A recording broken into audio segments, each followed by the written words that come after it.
Hello, my name is Jamie Nyborg, and I'm going to be sharing with you information about the class called Methods of Instruction, formerly known as Orientation and Teaching 2. Um, I teach at Cabot High School. I'm starting my 13th year there. This isn't the order that I use them in, but it is how I'm going to show you for the sake of the video so I can just walk through the standards.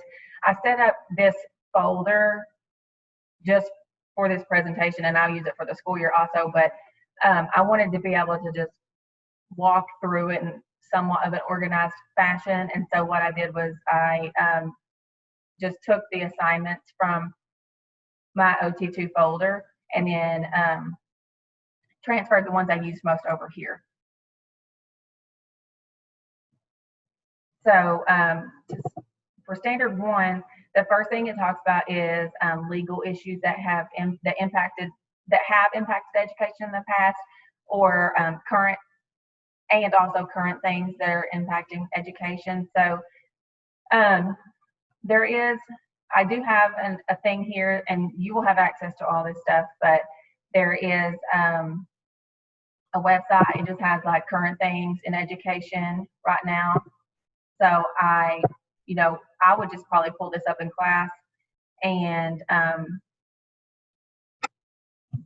we'll look at the top issues that are listed and, just have a class discussion about that. If I wanted the students to do something here, like if we needed just like a transition during the period or something like that, then I would share a Google form with them on Classroom and go have them find a current issue in education and then have them submit it through the form and then just share it with the class. And that way, it just has a little bit of accountability for what we did that day and has them talking in front of the class.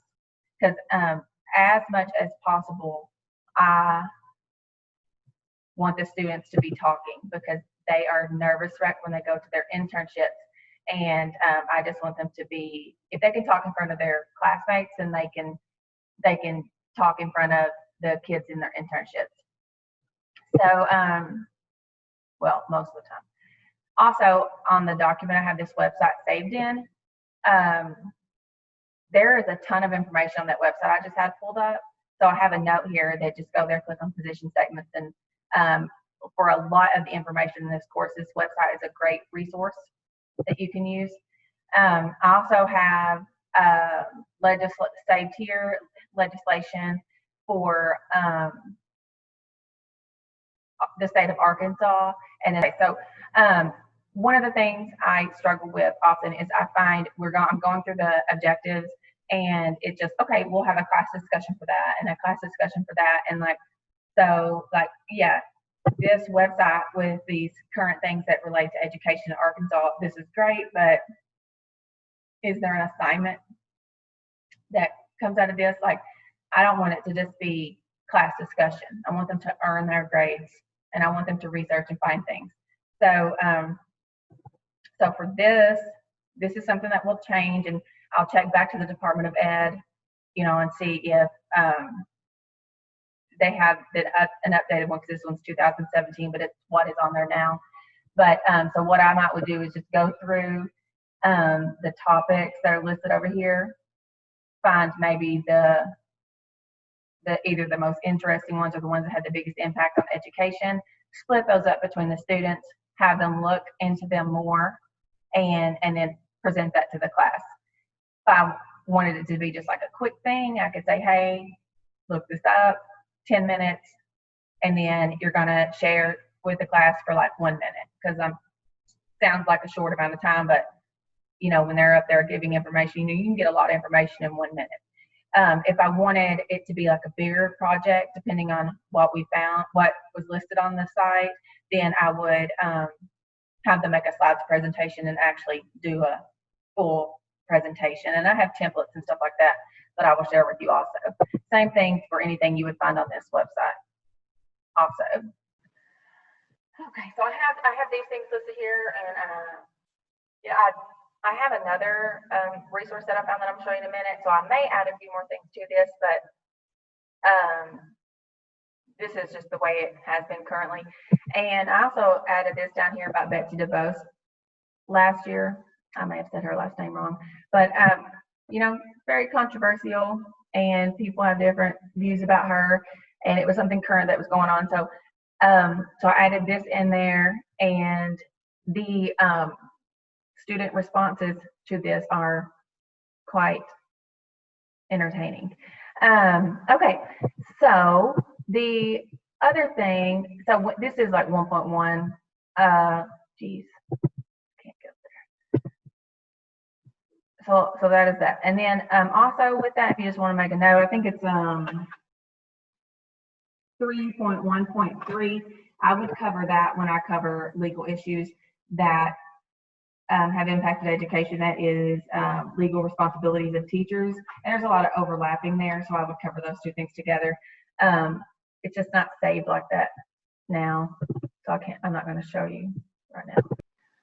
Okay, so this is an infographic about social media mental health. I just think it's important for them to understand that, you know, they just think that teachers telling them to put their phones away is just like us being like rigid or whatever. So always try to explain to them that I want them to put their phones away because, you know, we need to learn how to talk to each other. And, you know, that the true research-based negative impact that being on your phones all the time has. So, so I want to make sure and share those things with them. But I also want to share with them about, you know, how to use your smartphone in class. So this one here, on the first one on the bottom row, is an article about that a teacher wrote about how they use their smartphone in the class. And then this is another one about, you know, just making the most of the technology that we have. And then from that article, the using cell phones in the classroom, he created a list of apps that can be used in the classroom, and then tells what they do and all that. So, so I would show this to the students, probably divide these up, have them look into them for a few minutes, and then have them share with the class about each one. That way it doesn't take as long. We don't have to go through all of them as a class. You know, students just be sitting there not listening. They are getting individual ones to look at, and then are all responsible for sharing them. If I had a class that didn't pay attention, or I needed like proof that they were, not proof, but needed to hold them accountable for paying attention, then I would have them take notes on a few of their favorite ones and then turn that in. Okay, for standard 2, with the philosophers,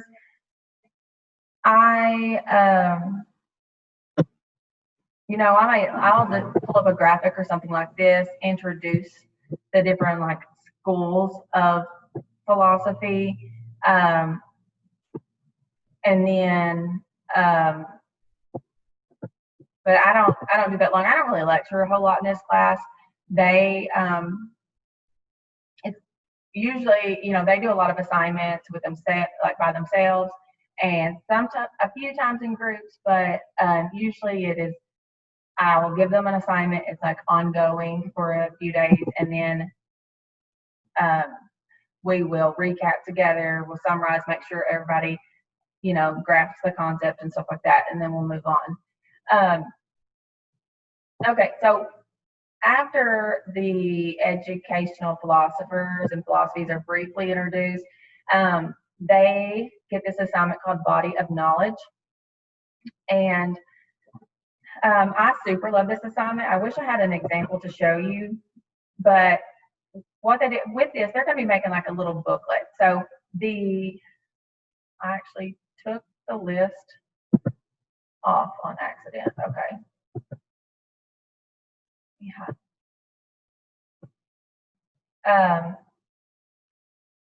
I'm sorry, I was needing to hide the Zoom video controls. I can't get to my stuff. Okay, so here's the rubric that goes along with this assignment. So right here, shows you, it tells like who they're going to focus on for this assignment. And so Kohlberg, Erickson, Dewey, Piaget, Freud, Montessori, Vygotsky, and Maslow. And so what they're going to do is they're going to have this little person, and what they have to do is they have to provide this information right here for each of the theorists or philosophers. And so when they're talking about Erickson, so one dog, so they'll have 8 of these little people total. And one on Erickson, it'll tell you by his eyes somewhere, they'll identify his theoretical approach to the study of child development because this determines how they see the topic. And then the heart is where they'll, somehow know their name and their nation of origin. And I let them, they're creative with that. I don't really tell them how to do that. It does have to be colorful and creative. So it's part of the grade. It's on the rubric. But then their feet describe their education, significant research and findings, because this determines what they stand for in the field of child development. I 100% did not make this assignment, but I do love it. There's some right here. This was on there when I got it.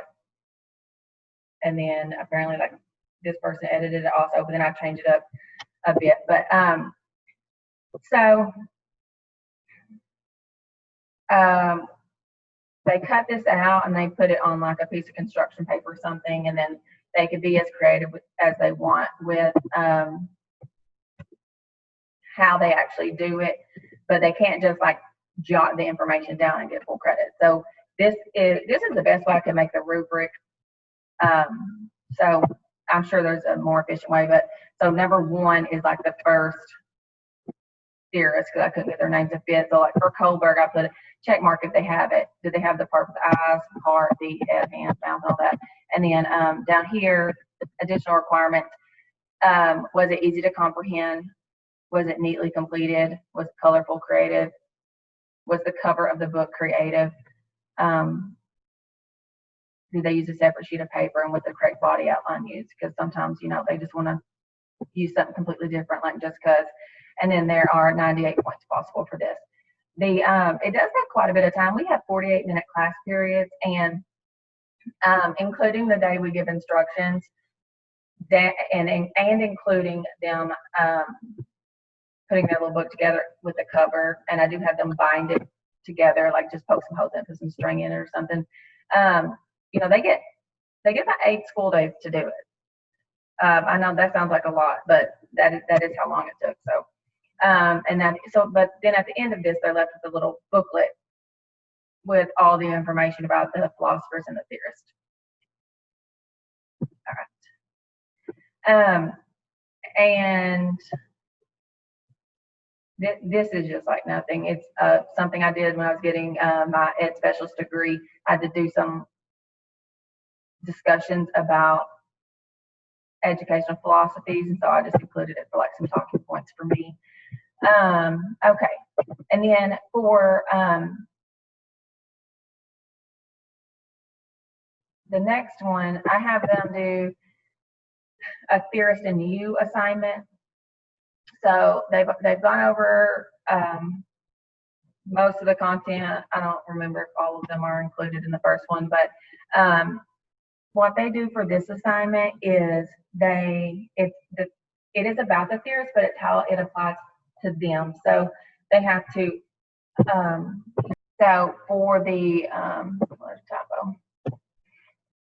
So here's the sample one, and it has on the rubric it outlines what they have to have at each spot. So they have to have slide 1, title slide, slide 2, intro, why is it important to understand developmental theories, and then the first slide about each theorist will be the same information, the name of the theorist, date of birth, all that, and then it'll have some questions specific to that theorist beliefs. So do you believe this one?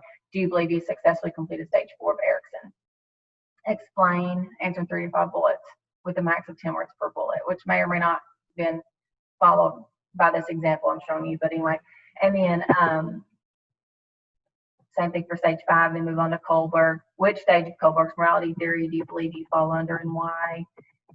Give 2 specific examples of how you have handled moral dilemmas, and then moving on to Bender and on and on and on. So I like this because it just makes them apply the theorists to their own lives.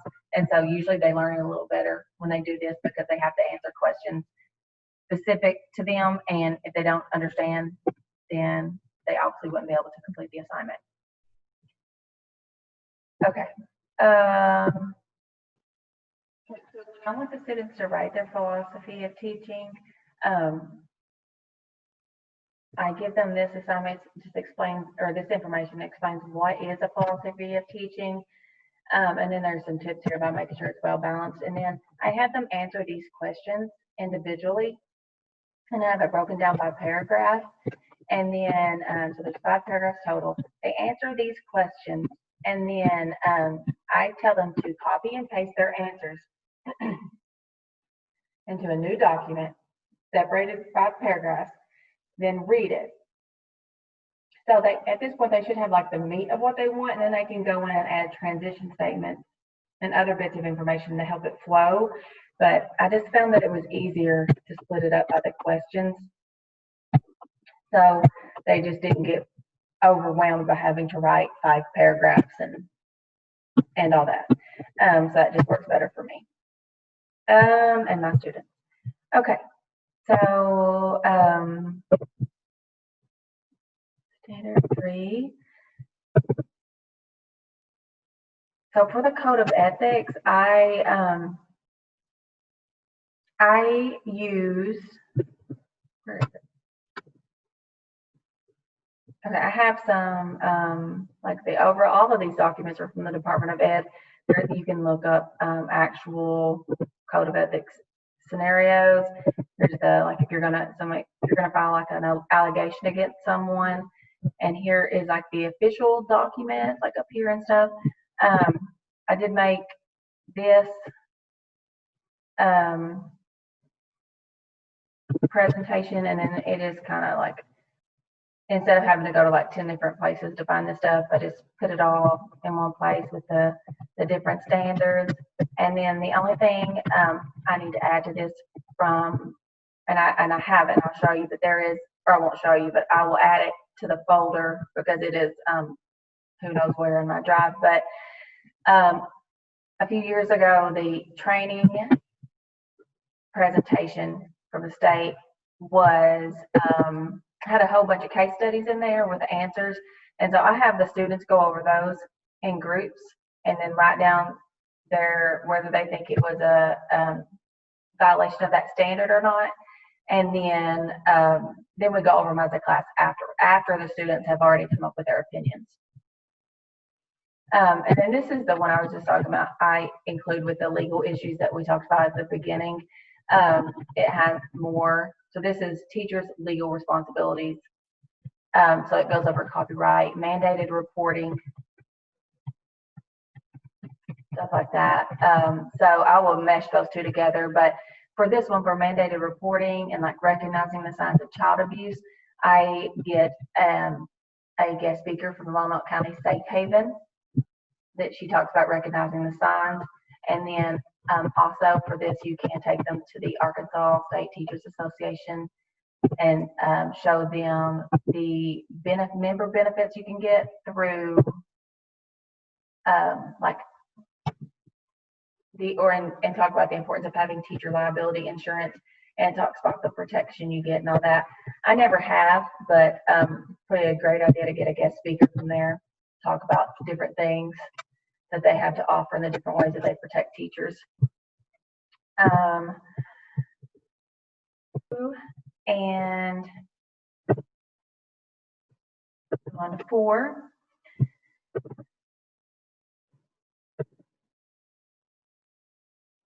Okay, so for classroom management types, I do have like a little over here classroom management style quiz that they take.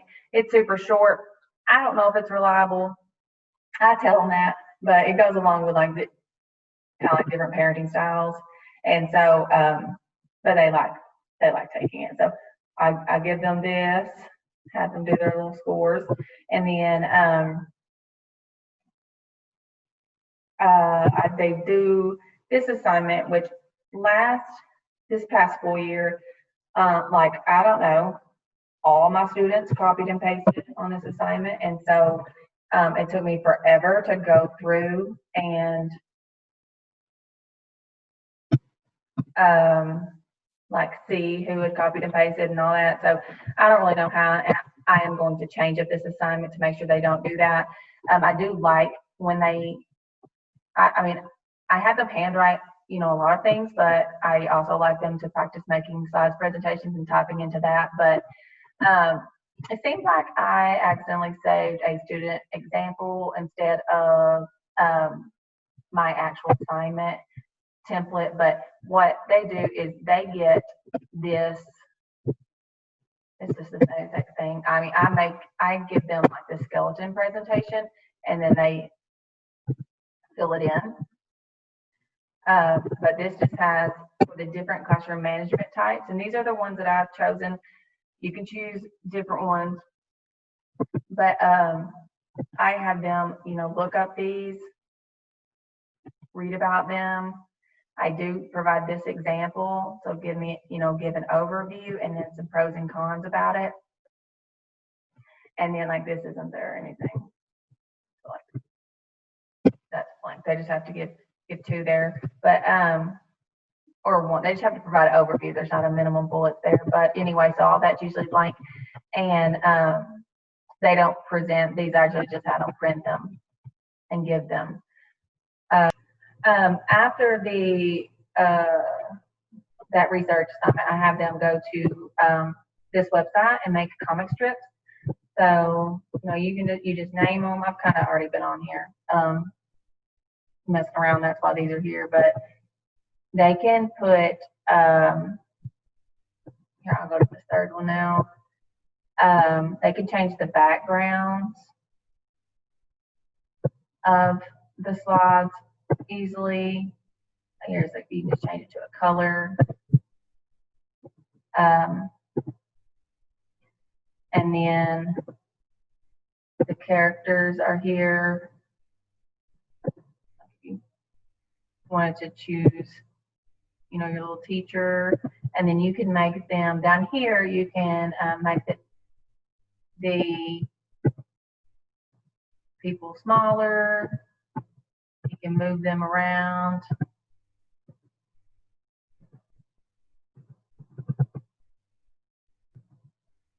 don't know why she's not moving, but you can move them, whatever, and then you can put a little desk or whatever, and then you have these are like your little talking things, so you can just have your words in there or whatever. So I feel like I'm just like not explaining this well. I'm using a lot of like generic terms, but anyway, so I've actually tried to video that part about 500 times, and the website kept messing up. But anyway, so but they like it. They can come up with whatever scenario they want. I do ask that it's a little real, just make sure it's kind of realistic. But anyway, just something outside of the normal paper, pencil things that we have going on so often.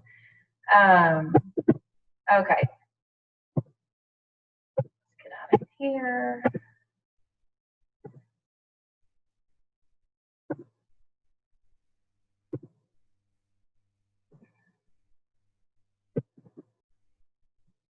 So once you get into standard 5, it's a lot about creating a resume and cover letters, job application stuff like that. So I have my students create a teacher credentials file, and these are the things that are included in it. Philosophy of teaching, cover letter, resume, unofficial transcript that they get from our counseling center, letters of recommendation, their themes unit, which I'll go over with in just a little bit, and then 5 pieces of teaching related work. And so this presentation walks through information about creating a resume and a cover letter. And then that is specific to our school, but tells them who to email this person for their transcript, to ask for their letters of recommendation, and all this.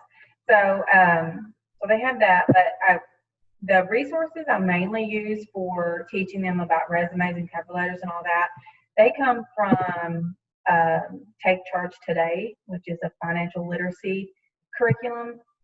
And if you don't have an account for Take Charge Today, I encourage you to get one. It is mostly finance related, but it has all kinds of like vocab teaching tips and different games that can be adjusted for any content.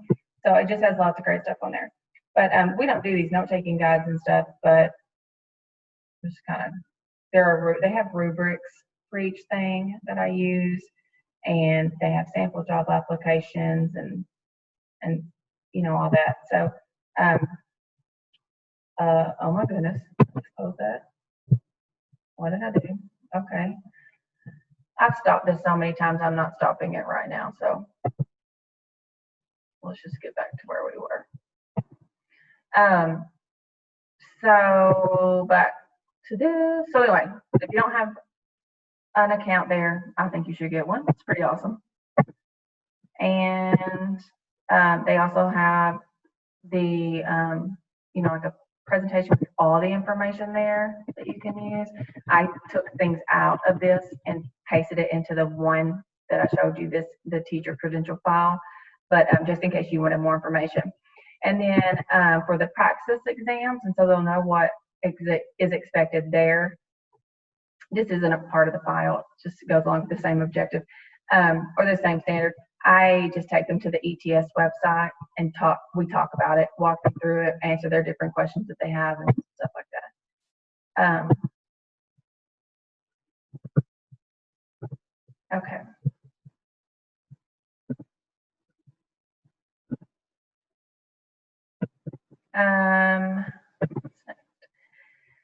Okay, next is the teacher evaluation system. So I found there's a presentation here that the Department of Ed put together, and it just walks you through like absolutely the whole thing. So, you can go through there and talk to the students all about that. Example of AATFACS document, same thing from the Department of Ed. So when you're talking about, having to provide documentation for different things, and also seeing these artifacts kind of helps the students understand what it is that we're talking about. But I have a rubric saved that I show them, and then I print this smart card out for them and give this to them. It goes along with an assignment I'll show you in just a second. But so I just introduce tests to them. And then I give them that smart card printed out along with this document that they take with them to their internship. And they list 2 ways that their mentor meets each component. So I only have 2 and 3. They have to list 2 pieces for 2 and 3, and then 1 for 1 and 4, since those aren't things that they can observe in the classroom. They can get those through just conversations they have with their mentor teacher, or different things that they hear their mentor teacher say, or to their coworkers or whatever. So so that's that. I like this, and even though this is usually like a ton of writing for the students, they actually enjoy it also. Just it helps them, learn the content. And I think they like getting to feel like they're assessing someone. Okay, so this is my theme unit assignment. I super love it. The students have to create a 1-week unit that revolves around a certain theme, like zoo animals, outer space, whatever. And then for older kids, like if they want to teach junior high or middle school, then, we adjust it and we find them things that match their interests. It could, revolve around a certain holiday that's coming up, but still like applicable to the content and all that. But of the 5 assignments, one does have to revolve around a children's book, and them reading that children's book works into their grade for this also. No more than 3 of the assignments that they find can be pre-made. So it means that they have to create 2 themselves. It doesn't matter if they completely, if they find the worksheet and like copy the things that are on it. I just want them to be able to make a worksheet and like the different components of like random, like spacing properly and making enough space for people to write, like different things like that. I want them to practice doing. And then when they turn this in a binder, and they have like unit title pages, and it has 1 unit title page and then 1 page for each activity. And then this rubric also could probably be more efficient, but this is the best way. I know that it's like a checklist for the kids. And so that's why I kind of have it made like that. So 168 points possible. And I'm about to show you an example of that. And then here is the rubric I use when the students read aloud. This isn't the only time they read aloud, but this grade goes along with the themed unit. But, they read a lot at their internships. So, and it's important that they know how to enunciate and, change like their expressions and make eye contact and all kinds of things like that. So we kind of focus on that a lot in here, and it's not really how good they are, but it's how much they improve and how hard they're trying. So I know that some people really struggle with that. So someone's obviously not going to be penalized if they start super shy and can't even make eye contact, and they make improvements from there, then they're going to get a good grade. Okay, let me show you an example. Okay, so well, I couldn't come up with an example a minute ago, but I had somebody that did an older grade, and they chose Shakespeare as their thing. So theirs is more like, I know you can't see like the words, but more like worksheets. I should have practiced this. Like there's the key. The things have to be completed also, like the assignment that they do. So worksheets, whatever.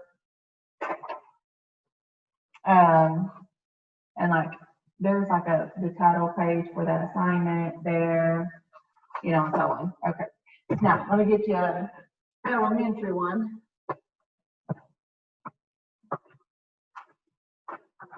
All right, so this one revolves around love and kindness.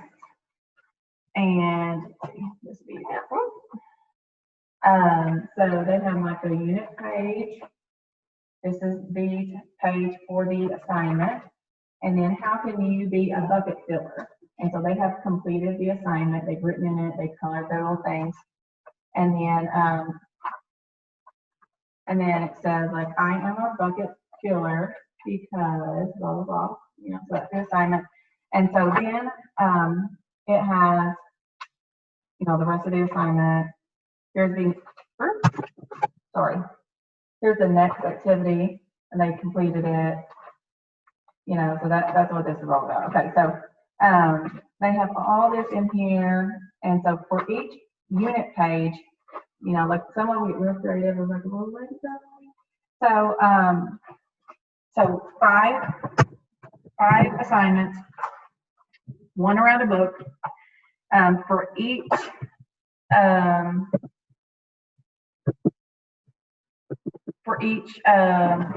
page, they have, because this kind of brings together multiple things.